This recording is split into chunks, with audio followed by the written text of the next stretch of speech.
Hi, I'm Josh Grunnett with Alcivia, and we're here today to talk about price ratio. And what price ratio means to us is the amount of bushels of grain it takes to buy a ton of fertilizer at today's price of grain.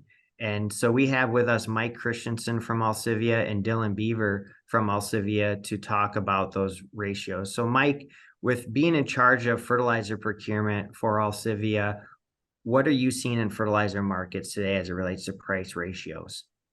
Yeah, absolutely, Josh. I'll fill you in a little bit.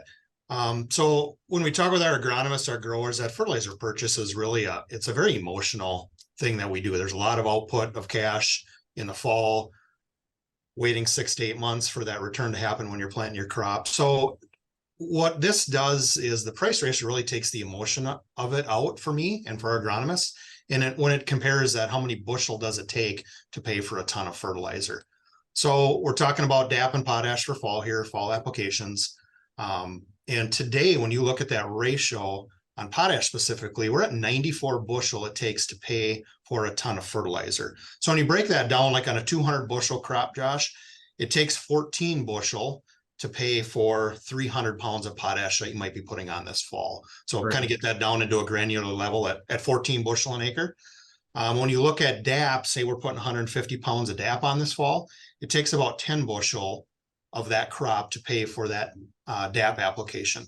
So when we look across the ratio of the last 5 years on potash specifically, that ratio is better than it's been since May of 2021. So in the last 3 years, 2.5, 3 years, that ratio is better than it's been. And so that's why we're having this conversation today. It's really a time you need to start looking heavily at your fall fertilizer purchases. And like Dylan will jump in here and talk a little bit more on getting your grain sold as well and having both those sides of the equation taken care of. And Dylan, with being responsible for selling the grain for Alcivia, what are you seeing in grain markets as it relates to this? Yeah, we're coming off some high price environments here, and still are in one as of today. $5 corn type numbers in 2023 and even in 2024.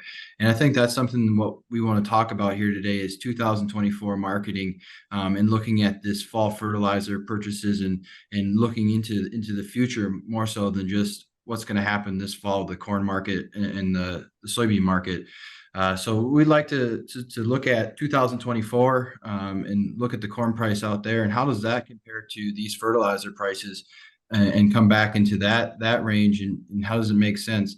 I think Mike mentioned earlier, prices this year versus last year are just about in half, close to, from the fertilizer to bushel ratio, which was the reason maybe we are seeing some struggling with marketing the 2023 crop. But you're talking about a price cut in half for 2024, and the corn price is actually higher in 24. So getting an opportunity to mitigate some risk, and take some of that off the table by putting out a firm offer, and working some bushels at the market.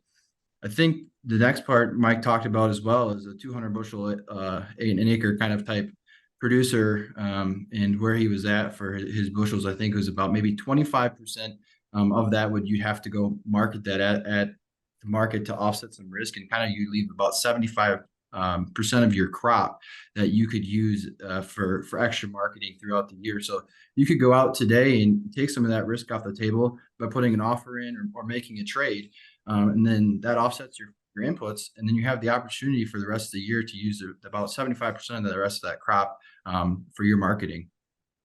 Came down like 24 bushel, Dylan, is what that DAP and potash combination was. So yeah, you hit it right on the head. There's a lot more marketing abilities if you cover that small portion.